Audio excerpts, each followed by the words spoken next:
and welcome to another episode of That 60s Recording Podcast, the podcast that has conversations inspired by the golden era of recording. Now, this week's episode and next week's episode is a little different to usual. There'll still be some recording chat and there'll still be some sort of 60s songwriting chat. However, it's a little bit more focused on what the 60s represent in terms of recording and sounds and what that means in terms of like an actual physical release or a music release. So how would you go about recreating a 60s mentality towards recording nowadays? And the way that it's come to my attention is a chap called Andy Moorhouse has got in touch because he has created a character essentially called Norman Havelock, who he suggests is a 60s songwriter who sort of just fell out of favour, if you like, and then sort of fizzled out, which is a all too common theme for a lot of the songwriters that existed in the 60s. So he's written an album based on what he imagines this imaginary character might have gone on to write had he continued writing. Now, at first, it was a bit of a... You'll hear me say this in the interview too. You have to kind of stand back and go, really? Okay. And then when you look into it, it's actually really, really clever. And he's created a whole persona for this chap, and he's managed to recreate the 60s session musician style using, I mean, the creme de la creme of session musicians in this country, namely a drummer called Ralph Salmons, who I've studied with, and is one of the drummers that I think I've looked up to him since I was a teenager, and he is a fantastic drummer. And as soon as I saw his name on the credits, I thought, this is definitely going to be good. So essentially, Andy has created this vibe in the modern day with modern production, but it's got that 60s sound, and we talk about what defines that sound, how he approached it, how he went about writing the songs, where he recorded it, how that it was recorded. So essentially, what I'm suggesting is this is a little different to normal, but it's something that I think gets to the heart of what we discuss a lot on this podcast. So stick with it and hopefully go and check out the album, which will be out by the time this episode is airing, and listen to the album either before or after you listen to the podcast. And hopefully these ideas that we discuss will influence your songwriting or production, and at least get you thinking, as it did with me, about what the 60s mentality really is and how that is relevant for us in the modern day. So anyway, here we go. Andy Moorhouse, aka Friends of Norman Havelock.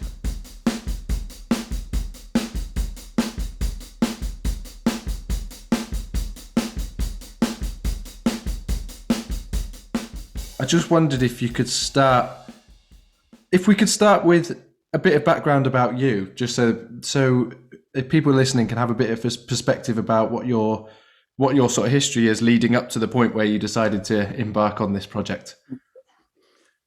Yeah, of course. Thanks, Jen. Thanks for having me on your podcast. I suppose my background goes back quite a long way with music. In the late 80s, I was in a group called Playing the Magnificent, and worked. Dale Davis was the bass player in that group. Dale went on to much greater things than me. Apart from many other things, he was bass player for Amy Winehouse. He's done loads and loads of stuff with all sorts of people apart from that. But if you look at any of the iconic film of Amy Winehouse, Dale is probably the second best known player for playing a violin bass, Hofner bass. And he's in it. So I did some work with Count Indigo in the 90s in terms of the easy listening boom, and some work that led to some music in advertising. But really, my career took a turn of moving into music education. And when I was running a group of contemporary music schools called tech music schools. Some people may have heard of in the early 2000s. Drum Tech, Vocal Tech, Guitar X was a guitar and bass school that we set up. And when I was there, I met a lot of fantastic musicians, great people. And as my career developed in terms of education, in some senses, my contact with music diminished, if you like. But there became a moment in 2015 where I thought, well, actually, I'm going to test the water and I've got some material, see what I can do. And one of those songs, Impossible Dream, turned out pretty well. And Andrew McKinney, the bass player who currently plays with Jarvis Cocker, he said to me, why don't you just throw away a remark, why don't you do an album? And of course, life being what it is, it didn't happen. And then I got an opportunity in 2018 where I had a 3-month period where I had some time. And I thought, you know what, Andrew, I'm going to take you up on that offer, and I'm going to write an album. And here we are, three and a bit years later. It's taken some time for all sorts of reasons, many of which will be familiar to people, I'm sure. But I got a vision, an idea in my head of what I wanted to do. And it's been a real labor of love, really, to bring it to fruition. And so from that initial sort of writing period of 3 or 4 months over the summer of 2018, taking some songs that had actually been recorded a lot earlier or written a lot earlier in my career, and then added, then written a lot of new, fresh material as well. But I wanted to make it as a coherent whole, if you like. So it was very much about getting an idea for a record and trying to build the material around that. So because I've got this long-running, not just love of music, but a link with a lot of really talented, super talented musicians and things that I've known as friends and colleagues over the years, I was very fortunate in that I could draw upon their goodwill and good nature, and they gave a lot to help create the record. What is it about sort of 60s specifically? Not just asking that question because of, this is a 60s podcast, but the album is very focused on sort of 60s into early 70s. What is it about that era that I'm kind of thinking before the album came together? Why did you go down that avenue of any of the ones you could have picked? Yeah, it's a good question. I think growing up, music of the 60s was the most powerful formative experience for me. I love the films of the 60s. I love the clothes of the 60s. I love the all sorts of things about the cultural and socio-economic changes of the 60s. But the music has always spoken to me deeply, I think. And yes, the 70s is also something that is formative for me as well. But I think the 60s and the record really is kind of about that, because in a sense, people, talk about nostalgia, and often in quite pejorative terms. Nostalgia is seen as a sort of rose-tinted spectacles look at the past, claiming that, or apparently claiming that life was better back in the 50s or the 60s, or whenever you might say. And it's linked to a time in the common understanding of what nostalgia is. And I think nostalgia, if you look at it from the original Greek word, it actually means ache for home. And ache for home is not about time so much, it's about place. But it's also, about, I think once you get back to that idea of home, you obviously get back to the idea of yourself as a young person and connecting to the formative experiences and issues and understanding that you have of yourself. So the record sort of speaks to that sort of thing. In the 60s, I was born in 1964.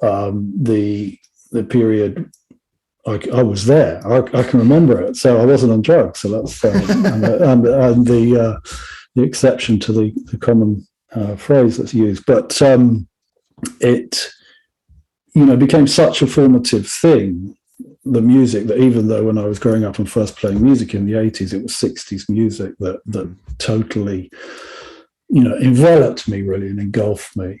And this record is a kind of love letter to those songs and that time and that period and all about it. So to dive sort of right into the sort of idea of everything you've come up with about it, something when we spoke on the phone the other day before right now, you talked about the way that a film has a narrative and an arc to it, and often music albums don't have that. And it seemed, I just wonder if you could sort of talk a little bit about the way that you view what you've created and why you went about sort of creating something so in depth.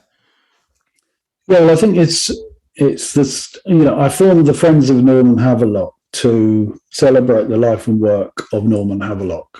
The only thing is Norman Havelock didn't exist. He's a fictional character. So then you get, okay, so what sort of man was he? What did he know? Who did he associate with? What sort of person was he? And that throws up all sorts of questions. But I think one of the things is to your point about film and things. Film is often very genre based. So if a film director says, I would like to write a Western and I'm going to set it in 1850 in Phoenix, Arizona, nobody bats an eyelid. And then the next movie set in space in 2060. You've got the freedom to move through genres, different genres, and to bring your themes and your ideas and your concepts to that genre. And that doesn't particularly happen very much in music, I don't think. So the record is kind of a character study of Norman. Who is he? What sort of person is he? It's also a period piece in that it obviously clearly reflects back to a time from 1960 to 1970. And then it's also a study in styles and in genre, because if you I remember a long time ago in film studies at college, the original study of what are called auteurs, so great cinematic directors, were looking at their themes and their ideas in terms of them as an autobiographical record there as an artist. And then somebody pointed out, well, actually, some of these things are just conventions of the genre. And so the genre was in forming a lot of the meaning. And I think that becomes a powerful thing for me. And that if you write a song, you say, I want to write a song that is set in 1962. Okay, what kind of sounds would we be using? What kind of production techniques? What sort of performance might it be? And that will inform the kind of song it is. So even if you could sing, words that would never have necessarily been used in 1962, but the conventions of the genre anchor it somehow and allow that juxtaposition could be interesting. So, a very influential influence on this project was the Amy Winehouse album Back to Black, because that's 14, 15 years ago now, but for me, it was a really sonically really coherent record in that it sits very clearly within a time period, although it clearly had modern sensibilities and production techniques on it. But it was one of the influencing things for me, because I thought, yes, you can pinpoint a time and you can work with different genres in my case, and sort of different stylistically. But that creates a sort of interesting context for the the feelings and emotions and thinking that you want to put across in the songs. In terms of sort of, I guess I'm thinking of melodies and chord sequences and things. So do you think, so if you think of yourself as the writer director of this album, and if we're kind of going with the film metaphor, then you have a director who can bring their style to different films that are set in, there might be different genres of films or have different settings. But there has to be, well, it doesn't have to be, but there's likely to be a common thread between the way that director works. So what is it, do you think that there is a common thread in music that allows that to happen? Could you have had these songs in a different genre, or is there something that sort of ties them to trying to sort of something that sort of links them together as a narrative that means that you could have put them in somewhere else, if that makes sense? So aside from it being 60s and aside from it being sort of recorded in a particular way or performed in a particular way, in terms of like a story and an arc, what do you think it is about this collection of songs or this way of approaching a record that when you boil it down is still there? Does that kind of question make sense? It's a bit of a I think so. I think one. I think I know what you mean. I'll try and get to it. I think with songs are often a very immediate thing, and people can approach them in different ways. So this is, in a sense, my approach to this material. But once you put it out there, the audience completes the work of art, in a sense, and without the audience, it doesn't really make a lot of sense. So this is why it's quite interesting for me, because writing through a fictional construct sort of tends to remove the notion that everything an artist does is autobiographical, which tends to be a common theme that critics and all sorts take on board. And if you come up with fictional things, you put some distance between that. But I think it's really that, could the songs exist in a different context? Yes, I think they could. They could probably be rearranged in different ways, recorded in different ways, and they would, rather like, I suppose, people have said Star Wars is a Western in space, and precisely, and it is that. That's precisely what it is. It's a Roy Rogers type, Saturday morning Western set in the future in space. And I think, in a sense, you can do that with songs. So if you choose to reposition them in terms of genre, you can change how they feel and how they sit. You can go pretty much anywhere with them. What do you think makes? I'm kind of getting quite deep into this now, but I'm really curious about it. And the reason I'll explain the reason I am is because I have this project that we spoke about, which is the one I'm doing with Ron Ryan, which actually is like a real similar version of what this is, but Ron listed. And he sent me. Yeah. Well, he sent me some demos of songs, and the production on them was very 80s and 90s MIDI sounds. And when I heard them, I had to look past those sounds and see that there was a song that I could make that spoke to me, as a producer on the project, and it spoke to me, and I could imagine how I would make that sound. And it took me, for a couple of the songs particularly, it took a little bit of convincing on the band side of things for me to go, no, look, please just go with me on this, and I think it will come out good. So there's an underlying essence of that song there, and I guess that exists in these songs too. So I wonder what do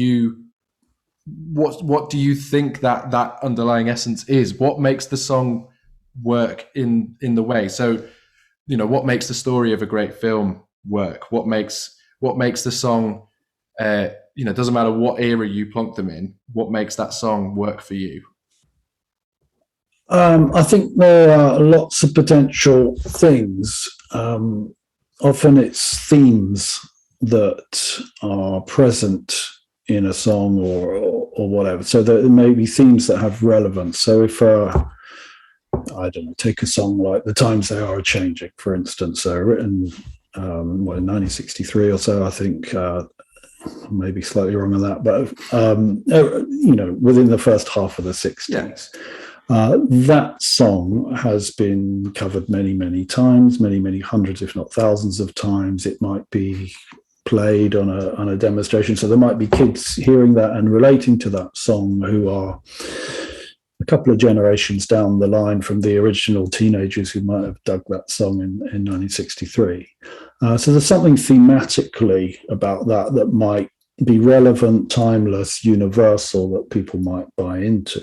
So songs, for instance, about love in inverted commas, there's a universal theme, etc.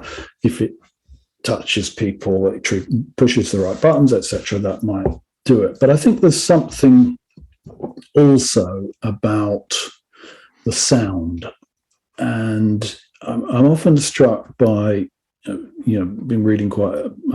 reading Paul McCartney's lyrics book, that I was kindly given for Christmas, and he was talking about how they recorded some of their songs in German and French in the early days, to go to other markets and things.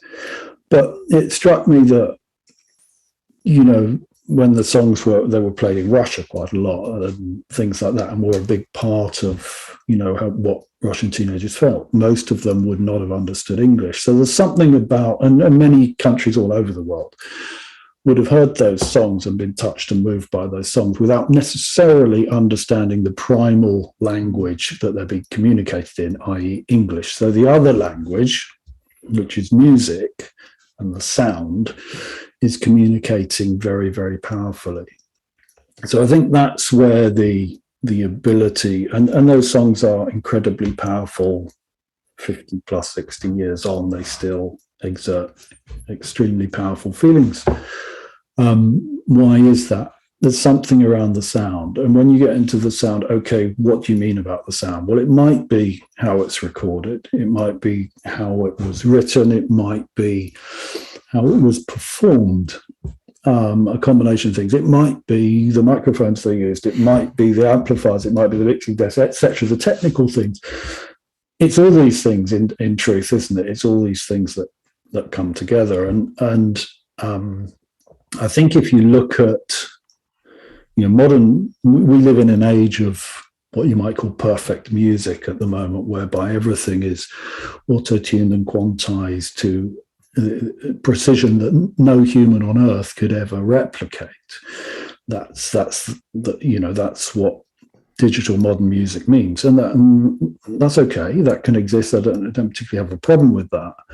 But I think if you look at why do things sound different that were recorded in 1965? There are technological differences, but there are performance differences. There are writing differences, there are arranging differences, there are all sorts of things that mean that the overall sound is different. And I think when you have a record that sounds good 50, 60 years later and still sounds great, when you put it on the turntable, you hear it in the car or it's on your phone or whatever, then it's achieved a kind of timelessness. So it no longer sounds old-fashioned or dated. It actually sounds classic.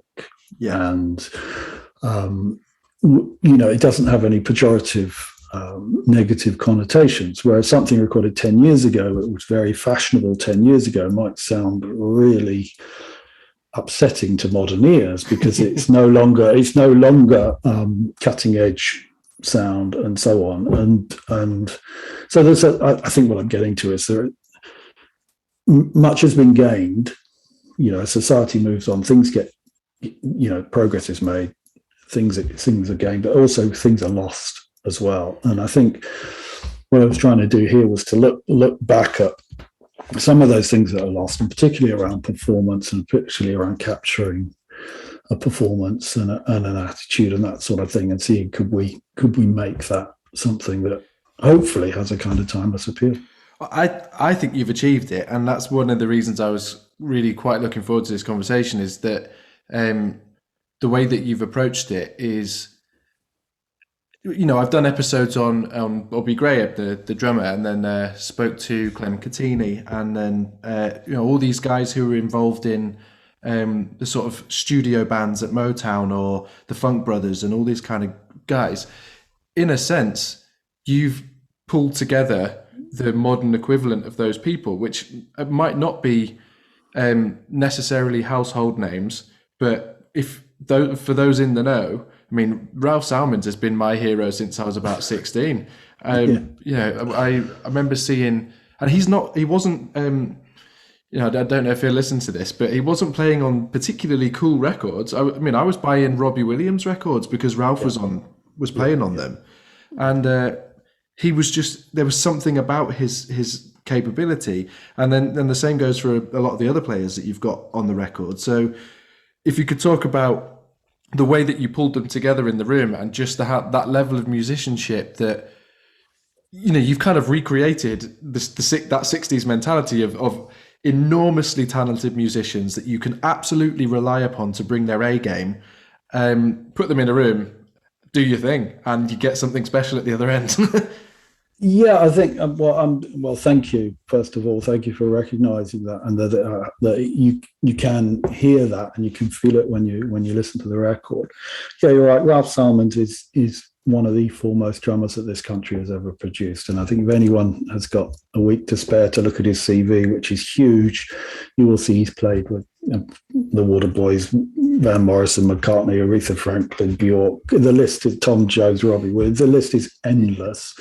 150 feature films, Hans Zimmer, you name it. He did the drums for the opening ceremony of the 2012 Olympics. I mean, he just goes on and on and on. And Ralph, I think, epitomizes the idea of the drumming for me is time, feel, and sound. And if you have those three things, you can set the tone for the whole record. And if you haven't got those things, it's not that it's a waste of time, but you're just not going to be able to maximize the songs if you don't have great drums. So for me, drums is the number one thing, and I'm talking to a drummer, so I know you'll agree with me on this, but it's the number one thing that sets the tone for the record. So very, very lucky that Ralph agreed to do it.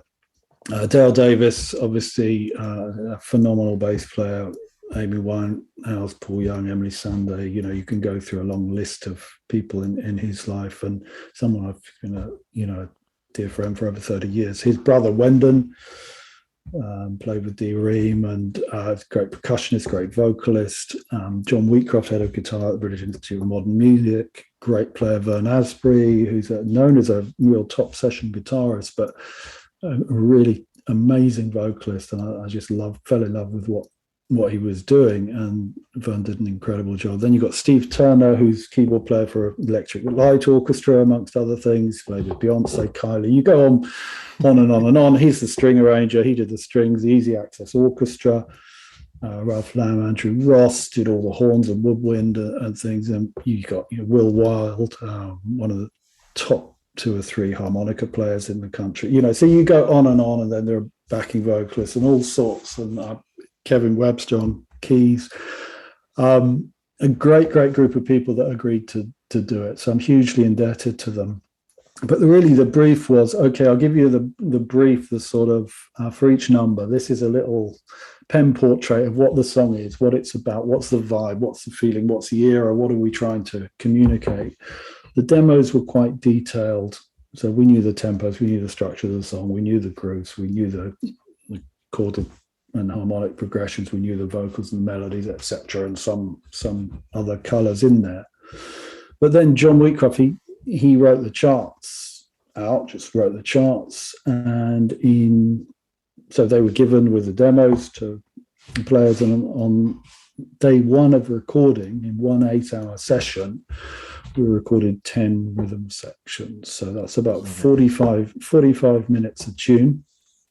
So that's a little, and they hadn't rehearsed them before. So that's like 2 or 3 runs through of the tune and then a couple of takes.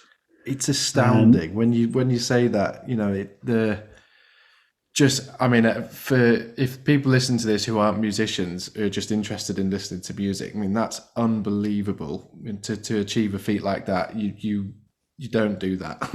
it's Yeah, mad. I think it's uncommon, but I think it was more common. And anyone who's watched the Get Back, the Peter Jackson documentary over the last month will have seen the biggest band in the world write new songs in 3 weeks, basically, and rattle it off. It can be done. Obviously, I'm not trying to compare the quality of the output, but I mean, in terms of the mechanics of it, about preparation, about knowing what you're doing, knowing what the vision is, and then having people with not just the technical facility to be able to do it, but having the stylistic understanding of what's required, what are the motifs, what's the vocabulary, what's the right thing to do to suit the songs as described. And when you get that, it's just magic. And that after one day, I thought, well, now we have a record, because the foundations have been laid, and whatever happens now, we can go on and we can build from there. And if the converse is true, if we would come up with, say, 1 or 2 finished rhythm sections in that day, I'd have just thought, well, it's over. I can't make this work, But it was so refreshing. And I remember Dale saying, it's so good because you come to these so fresh. You haven't been rehearsing them for 2 weeks endlessly. And would they have been different if we'd rehearsed them for 2 weeks? Of course they would. Would they have been any better? Who knows? But to me, the object was achieved and they sounded good. And that just meant that we had the foundation to then layer on the other stuff. So, the strings for 5 songs were recorded in a 4-hour session in Prague. It's preparation.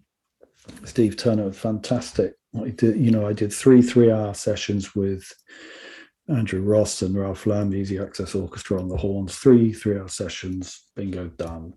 And then vocals were much the same, percussions and add-ons and all the rest of it. And the claps are hand claps, and the finger snaps are finger snaps, and the castanets are castanets. Nothing is programmed. It is all played. Nothing is triggered. And I think that gives it a sound. And that's what I was really after.